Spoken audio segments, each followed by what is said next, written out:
Muy buenos días, muy buenas tardes o muy buenas noches, independientemente de la hora que estés viendo este video. Te doy la más cordial bienvenida al Centro de Especialidad Farmacéutica. Continuamos con el curso de auxiliar de farmacia. Quien te habla es el doctor Víctor Asanza y en esta ocasión vamos por la clase número 6.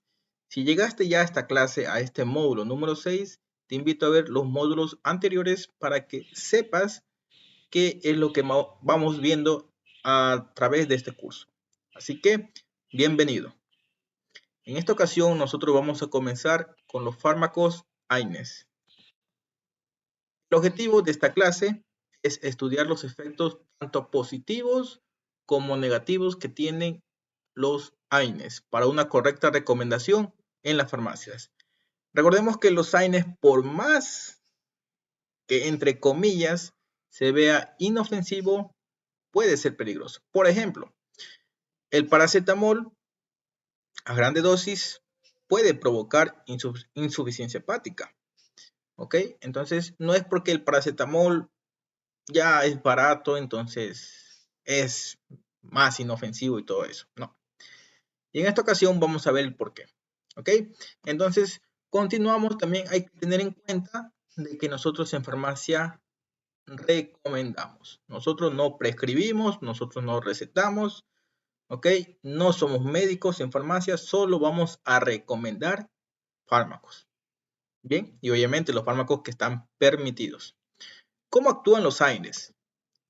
Hace algún tiempo, y no sé si tú has visto con respecto en las redes sociales, había un meme que decía, ¿dónde sabe la pastilla dónde me duele? Y es muy chistoso porque uno cree que tomas la pastilla, te pasó el dolor y listo, el fármaco fue todito el fármaco hacia ese lugar y desinflamó. No, y ya vamos a ver el por qué. En este caso, nosotros tenemos que tener en cuenta que los AINES tienen su clasificación. ¿Ok? Pero para esto, empecemos con qué significan las siglas AINES. ¿Ok? Las siglas AINES significan antiinflamatorios, no esteroideos o no esteroides. ¿Ok? Quiere decir que son unos antiinflamatorios que no son esteroides. Recordemos que los esteroides afectan principalmente a los riñones y específicamente a las glándulas suprarrenales. En este caso, estos fármacos AINES no actúan directamente ahí, o aunque actúen, no lo atacan de una manera desproporcional como lo hacen los esteroides. Bien, dentro de la clasificación de los AINES, nosotros tenemos que existen AINES ácidos y no ácidos. Dentro de los ácidos, aquí vamos a ver un poco de lo que es la química. Dentro de los ácidos tenemos los carboxílicos, los enólicos, los acéticos, los propiónicos, fenámicos, nicotínicos y sulfónidos. ¿Ok? Cada uno, como podemos ver, se derivan en otros que son muy buenos. Por ejemplo, tenemos un ácido, el ácido acetil salicílico, la famosa aspirina. ¿Ok? Aspirina, ¿qué carácter tiene? Ácido. ¿Ok?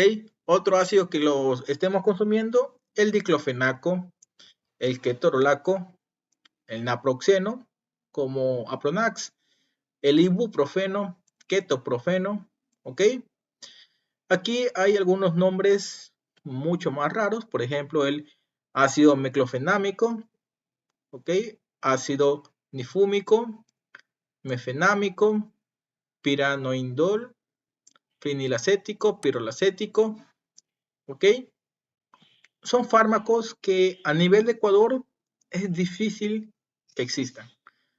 No sé si existirán en otros lados, en otros países, pero a nivel de Ecuador no. Te voy a nombrar de manera muy rápida las experiencias que yo he tenido o cuáles creo yo, mejor dicho, cuáles yo en el momento que estaba trabajando en farmacia he visto más. El ácido acetilsalicílico, salicilato de lisina, muy poco el salicilato, pero sí lo he visto. la dipirona, metamizol, oxifenbutazona, también lo he visto muy poco. Piroxicam, meloxicam, sí lo he visto. Tenoxicam, eso sí no lo he visto. Indometacina, sí lo he visto, muy poco, pero sí lo he visto. Ketorolaco, sí, bastantísimo. Diclofenaco, aquí le ponen un nombre comercial, que es el Voltaren, sí, también lo he visto. Etodolaco, ese no, ¿ok? No lo he visto. Ibuprofeno, naproxeno, ketoprofeno, sí lo he visto, sí hay en farmacia y bastante. El ácido mefenámico, flufenámico, meclofenámico, ese no. Y clonixina, isonixina, nifúmico, tampoco lo he visto en farmacia. Y aquellos que son COPSIPs, como por ejemplo la Celecoxib, Rofecoxib, Valdecoxib, Etorecoxib. De todos estos 4, el Celecoxib y Etorecoxib son más, existen en muchas más farmacias, lo demás sí no lo he visto, ¿ok? Etoricoxib, espero haberlo pronunciado bien. Y bueno, aquí dice COX-2, quiere decir que actúa en la COX-2. Ya vamos a ver más adelante qué significa esto de la COX-1, COX-2, porque incluso hay COX-3. Los que no son ácidos, vemos que es el paramino, fenoles, sulfoanilidas y naftilcanonas. El paramino, para-aminofenol, también llamado paracetamol, acetaminofén, propacetamol o Tylenol. ¿Ok? Entonces, tenemos estos fármacos que son muy buenos para bajar la fiebre. ¿Ok? Todo esto son lo mismo. No nos confundamos. Todos estos son lo mismo. Yo digo paracetamol y acetaminofén son lo mismo, sí. ¿Cuál cambia? Que uno es paramino y el otro es acetamino. Y terminan en fenol. ¿Ok? Sulfoanilidas, nimesulida. Voy a contar algo muy importante. En el caso de la nimesulida, allá por el 2018, cuando yo estaba en farmacia, este fármaco fue uno de los más vendidos. Recomendaba a todo mundo. Yo me acuerdo que en el día solo yo me vendía unas 5 o 6 cajas. Cada caja venía con alrededor de 10 tabletas. Entonces la nimesulida salía bastante. Después comenzaron a hacerse unos ensayos y decía que tenía efectos secundarios. La nimesulida era buenísima para el dolor. Era muy bueno para el dolor. Quien le sigue de bueno es la etoricoxib. Obviamente hablo de dolores muy fuertes, para que para dolores suaves, un golpe, una caída, tenemos, bueno, yo le digo dolores suaves porque hay dolores tipo fractura, dolores que fue un golpe con una piedra, ok, cambia ese tipo de dolor. Entonces la nimesulida salió del mercado. Me parece que salió a mitad del 2019, dejó de producirse la nimesulida, o sea, de comercializarse. Las naftilcanonas, como naubetona, eso sí no lo he visto, ok, digamos. Aquí está. Esto es lo que quería darle con esto de los antiinflamatorios no esteroides. ¿Ok? Entonces, seguimos con lo que son los AINES. AINES dicen que son fármacos OTC. ¿Ok? OTC son siglas en inglés, que quiere decir over the counter, que en español significa sobre el mostrador o como lo conocemos, de venta libre. ¿Ok?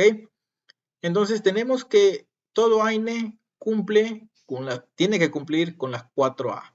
Eso sí, en mayor o menor medida. ¿Ok? No es que todos van a tener que cumplir estas 4A en mayor medida, no. ¿Ok? Las 4A significa antiinflamatorio, antipirético, analgésico y antitrombótico. ¿Ok? Todos los AINES tienen su efecto sobre el estómago, el hígado y los riñones. Aquí le pongo un ejemplo de un fármaco que quiere decir que este fármaco provoca este efecto no deseado en este lugar. Por ejemplo, el estómago. En el estómago, si yo tomo ibuprofeno, me puede doler la barriga, el estómago. Hay personas que son muy sensibles al ibuprofeno porque los toman y le crean úlceras estomacales, dolor de estómago muy fuerte. En el caso del hígado, tenemos el paracetamol. El paracetamol a nivel médico es bien conocido que es un hepatotóxico por excelencia. ¿Qué quiere decir esto? Que a dosis muy altas puede dañar y causar insuficiencia hepática. Y por último tenemos para los riñones el ketorolaco. El ketorolaco es buenísimo para el dolor, pero a su vez hay que tener mucho cuidado con los riñones. Y como decíamos en las clases pasadas, nosotros en farmacia tenemos que preguntar. Si tú no preguntas en farmacia y quieres dar un fármaco porque tú adivinas, entre comillas, qué es lo que tiene el paciente, vas a darle un medicamento que muchas de las veces no es el que quiere. ¿Ok? No sé si a ti te ha pasado eso de que te llega a la farmacia y dice, deme un fármaco que me dio ayer porque el de ayer es sumamente bueno. ¿Ok? Y tú ni siquiera te acuerdas de la persona y peor aún te acuerdas de qué fármaco le diste. Entonces, es porque no preguntaste, porque uno cuando pregunta, indaga, incluso hasta hace preguntas de que si solo ella tiene el dolor o también su familia, uno se acuerda de ese cliente.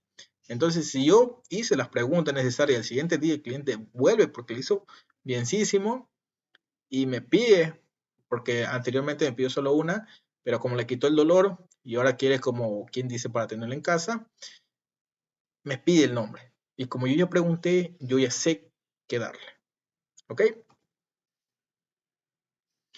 Para comprender mejor a estos antiinflamatorios no esteroides, yo les voy a dar un repaso sobre lo que son las ciclooxigenasas.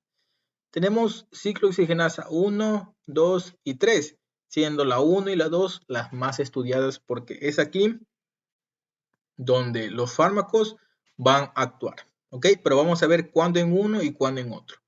En la COX-1 o ciclooxigenasa 1, su papel y propósito fisiológico es la de regular las funciones de protección gastrointestinal, homeostasis vascular, hemodinamia renal y función plaquetaria. La 2, en cambio, o ciclooxigenasa 2, regula la producción de prostanoides, los cuales participan en la inflamación y en otros procesos no inflamatorios, sean fisiológicos y patológicos. ¿Sí? Aquí yo tengo un video de YouTube, obviamente eso en clase se lo muestra, porque si lo pongo aquí en YouTube, por derecho de autor, no lo puedo poner. Así que si tú quieres verlo, puedes copiar escribir en tu web y poner todo ese enlace para que puedas verlo. Con respecto a lo que es la COX-1 y COX-2, vamos a ver cómo realmente actúan. En este caso, por ejemplo, si yo tengo un golpe, una lesión, ¿qué es lo que hacen primero las células? Como decimos en la clase 2, las células ante una lesión van a liberar ácido araquidónico. Este ácido araquidónico va a hacer que la COX-1 y la COX-2 que se encuentran en ciertos lugares se lleguen a abrir. Ya son como unos poros que se abren para que entre el fármaco en un futuro. Y si no tenemos un fármaco, presten atención.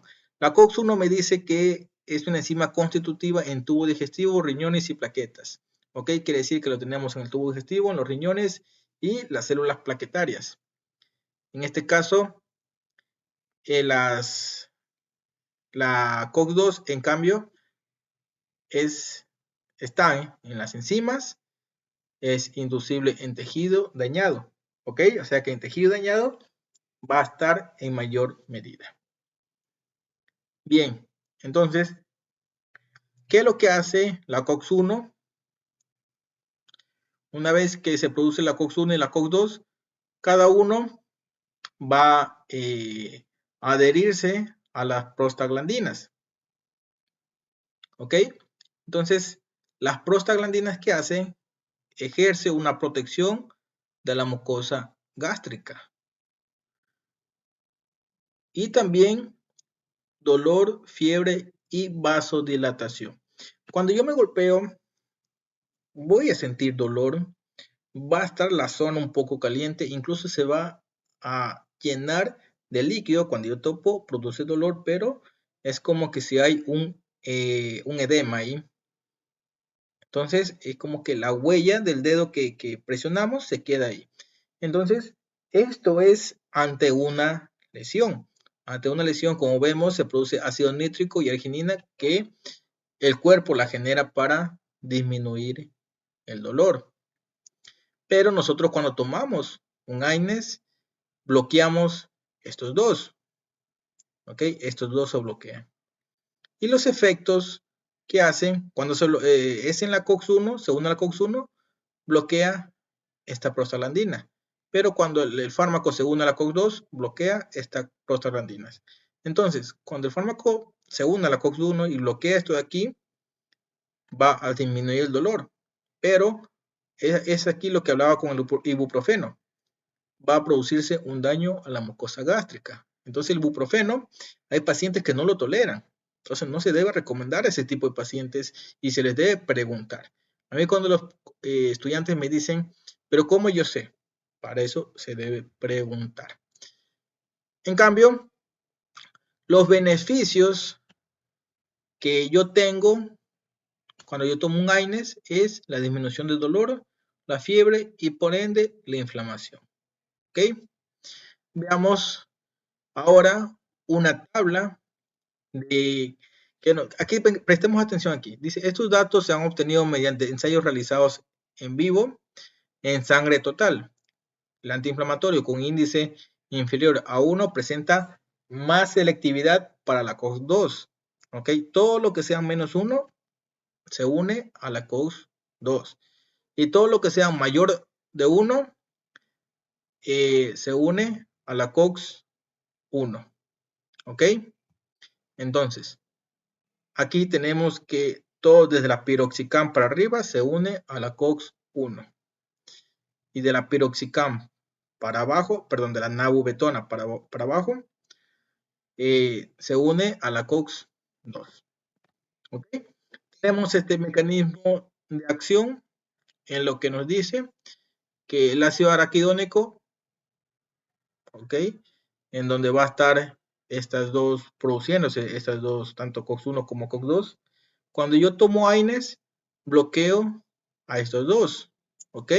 Como decía acá, cuando es menor a 1, va hacia la COX-2. Veamos cuáles van hacia la COX-2. Nabubetona, diclofenaco, ketorolaco, nimesulida y meloxicam. Todos estos se unen a la COX-2. Y los mayor a 1, por ejemplo, piroxicam, ketorolaco, ibuprofeno, aspirina, naproxeno, ketoprofeno y fulviprofeno, se unen a la COX-1. ¿Okay? Por eso dice que una vez que se une, tanto el estómago, el intestino, los riñones y las plaquetas sufren alteraciones. ¿Por qué? Porque la COX-1 protege a estos de aquí. ¿Ok? Entonces yo tomo un AINE que actúa a nivel de la COX-1. Por ejemplo, yo tomo naproxeno. Ya. Pongamos la aspirina, que es la que todo el mundo conoce mejor. Aspirina. Yo tomo aspirina, puede provocar sangrado estomacal o intestinal y puede producirse una alteración en los riñones. Puede que se elimine más proteínas. Las plaquetas, todos sabemos que la aspirina es buena para prevenir coágulos.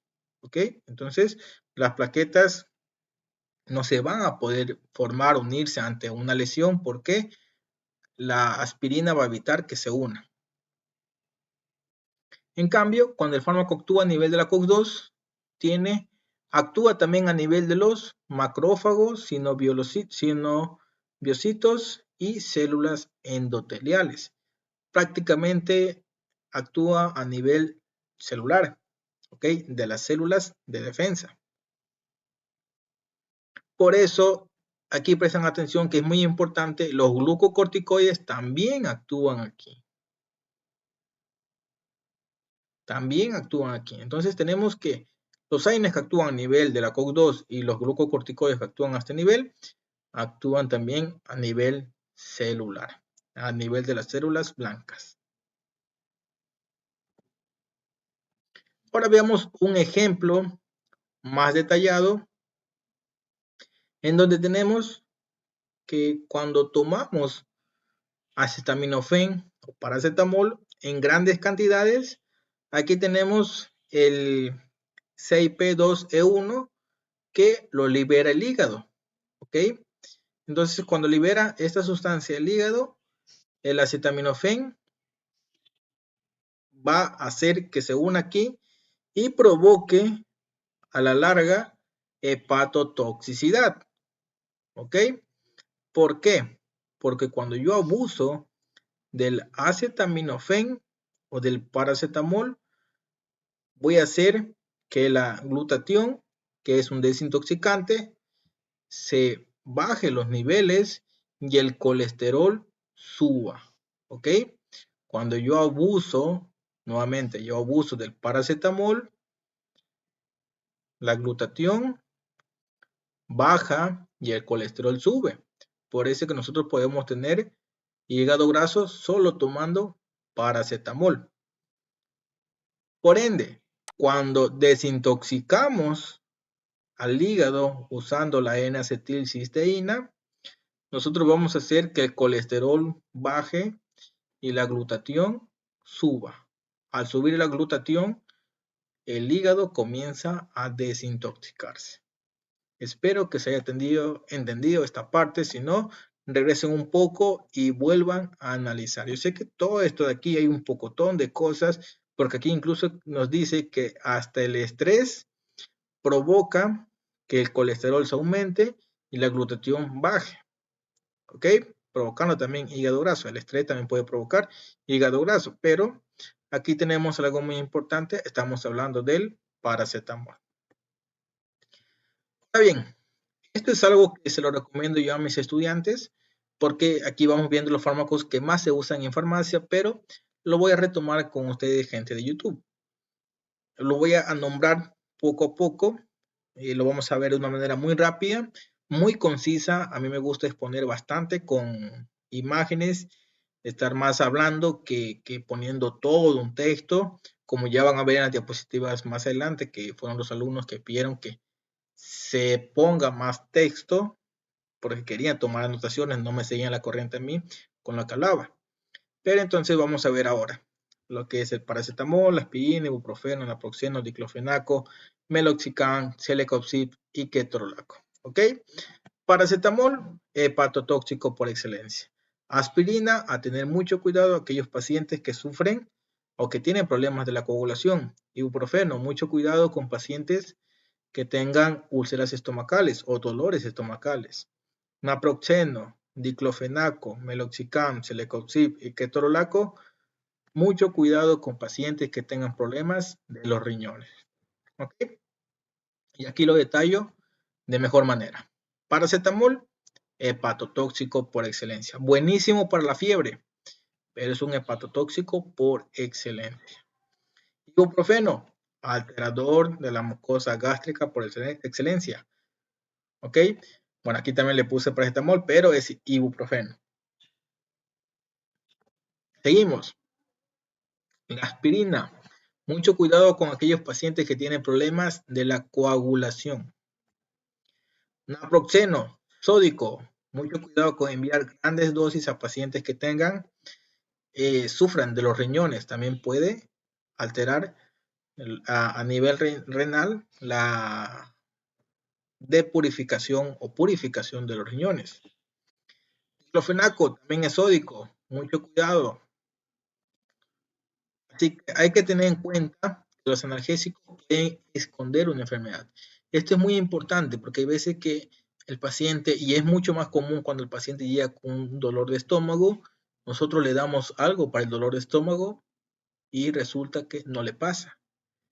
Y a la larga comienza ya el paciente, después de haber tomado tanto fármaco, va al médico y se da cuenta que tiene úlceras. Ha estado teniendo úlceras, ha estado comenzando a tener úlceras pero los fármacos la han escondido ese problema porque ha aliviado, aunque sea de manera mínima, ha aliviado ese dolor, pero las úlceras seguían progresando. Así que tener mucho cuidado.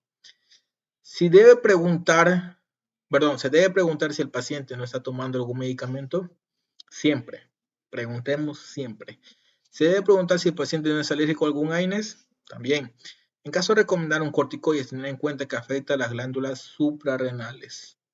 Esto es para los auxiliares que están en farmacia o si estás trabajando en farmacia.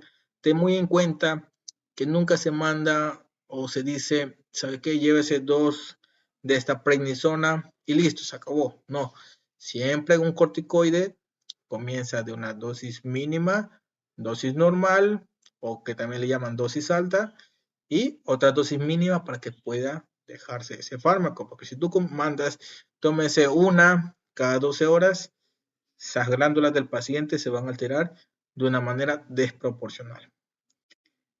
Si se recomienda un derivado opioide como tramadol, tener en cuenta que una dosis elevada puede causar un paro cardiorrespiratorio. ¿Ok? Ahí, esto es más para los auxiliares que mandan a tomar algo para el dolor para los niños, tener muy en cuenta con los niños.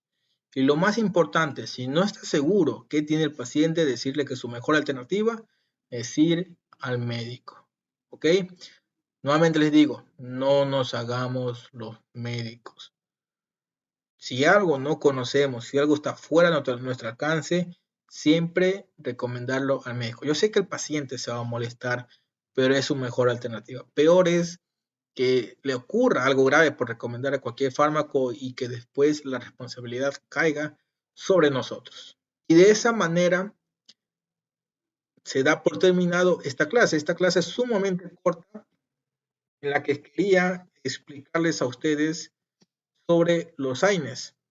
Los AINES, una clase muy sencilla. Si quieren saber cómo mismo cada fármaco actúa, les recomiendo leer los libros de farmacología de Velázquez, que es muy bueno, muy completo, pero como siempre digo, estas clases son a nivel de farmacia, porque el estudiante quiere aprender de manera concisa, no quiere tener toda la teoría que aprenderse, simplemente quiere saber para qué sirve cada cosa. ¿Ok? Y eso es lo que yo le he explicado con los fármacos que más se usan en farmacia. Yo sé que tú me puedes decir, bueno, es que te faltó tal fármaco. Sí, pero es que hablando de manera concisa, ¿qué fármacos se usan más en farmacia? Esos, los que yo he puesto aquí, son los que más se usan. Ahora, si tú tienes un fármaco en mente que has tenido alguna sugerencia, puedes escribir en los comentarios, decirnos sobre ese fármaco y así que tu opinión también sea vista por todo el mundo. ¿Ok? Yo por mi parte te agradezco por haber escuchado esta clase y te pido que le des like, comentes si quieres comentar, te suscribas y compartas esta clase que prácticamente es gratuita, que todo el mundo la puede ver y le va a servir bastante a nivel de farmacia. Eso es todo por mi parte, así que quien te habló, el doctor Víctor Asanza, nos vemos en la siguiente clase. Cuídate, chao.